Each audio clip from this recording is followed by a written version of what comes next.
Hey, if you're planning on selling your home, hold up until you watch this video. Today I'm talking about 10 things you should never, and I mean never, have when selling your home. These are mistakes that can sabotage your home sale.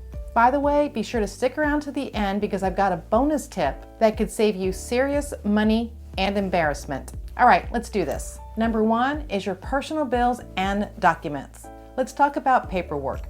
Nobody needs to see your overdue bills, your credit cards, your bank statements, and absolutely not your medical records. Here's the deal. Buyers are snoopy. They see an unpaid stack of bills and they might be thinking, the seller might be in trouble. They see medical records and they think, I wonder what's going on. They might need to sell.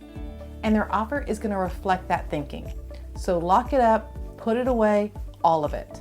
If it's personal, sensitive, everything from your medical records to your credit cards, then it's got to go. Number two is personal photos and kids' names. You've got your personal photos everywhere and you've got the cute spelling of your kids' names over their bed. Now we all think that our family is the cutest, but the buyers, not so much. I can't tell you how many times I am touring a home with a buyer and the seller has all their personal photos and names everywhere.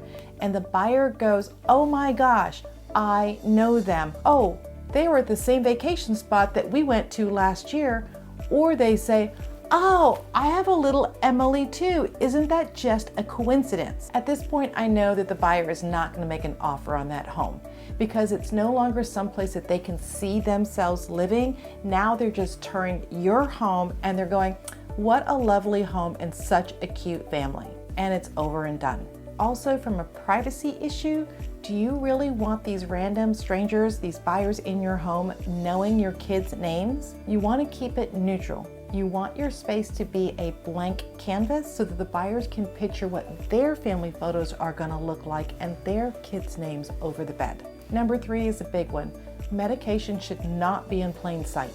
Now we're talking about prescription medication. That's your painkillers, your anxiety medicine, anything that's in high demand. Or they see medication that signals medical care and start realizing this person might be going to hospice soon. People will open medicine cabinets and drawers. Either medication will go missing or the buyer might read your situation as dire and reflect it in the offer. Here's what I recommend you do.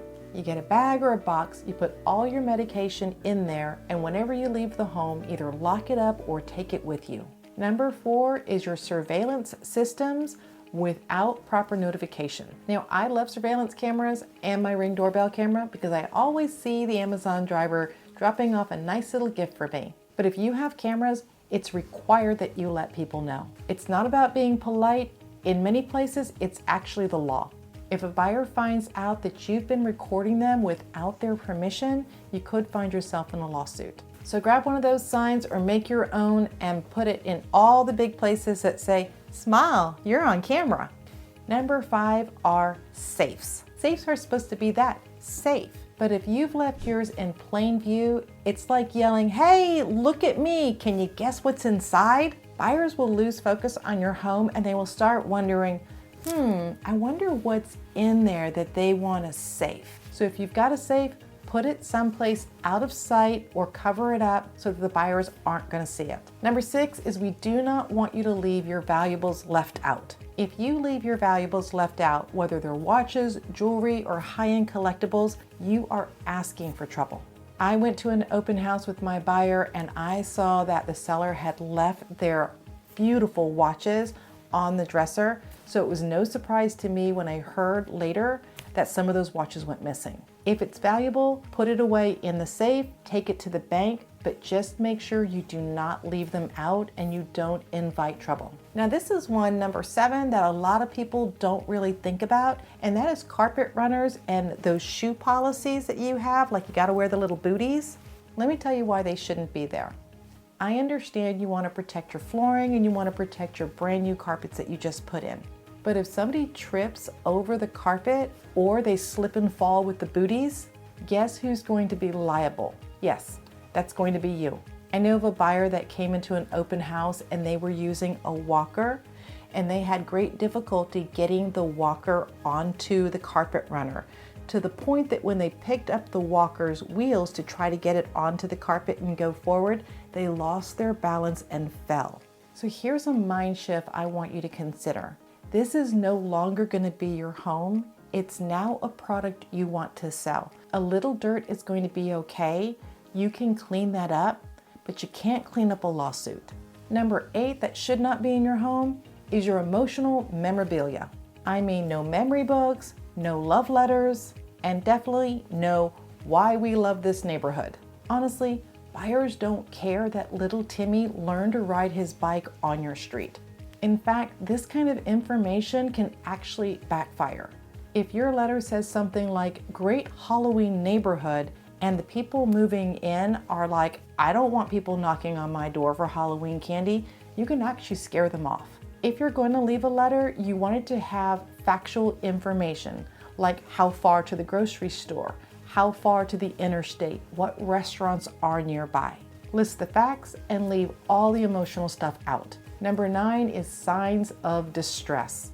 If your house screams something is wrong here, buyers are going to pounce. What do I mean by that? I have gone into many homes where we see that half of the closet is empty. And then they start thinking, oh, is this a divorce? Did somebody die? What's going on here? They start thinking that you might be desperate, and then they write an offer accordingly. So if any of that stuff is actually true, then here's what you do. Fill the empty space with random stuff. Borrow clothes from a friend. Throw some towels underneath the sink. Whatever it's going to take to make your house look lived in, but not falling apart. And number 10 is the biggest mistake that you can make. And that is you being in the home during a showing. I know, you want to be there, you want to point out all the wonderful things about the house because the agent may not know or the buyer just absolutely needs to hear it. But the truth is, buyers feel awkward when you're there. They want to be able to talk openly with their realtor. And they don't want to hear your personal stories about the house. Like the time that you painted that bedroom bright pink at 2 a.m. in the morning. Sellers in the home while the buyers are there are the fastest way to scare off a buyer. Trust your agent. They will get feedback for you. And this will allow the buyers to feel comfortable while they're there, picture themselves living in the home, and the longer they spend in your home, the more they like it. And here's the bonus tip that I promised you that should not be in the home during showings, and that is pets. I know you love your pet, but the buyer may not feel the same way. Some buyers are allergic to pets and or absolutely terrified. It doesn't matter how small your pet is, a buyer that's terrified of a dog is terrified of a dog. I've also seen situations in which pets weren't secured and they went running inside, and the buyers were so frustrated trying to get the animal back inside that they no longer wanted to see the house. So if you've got a pet, I highly recommend you take them for a walk or take them for a car ride.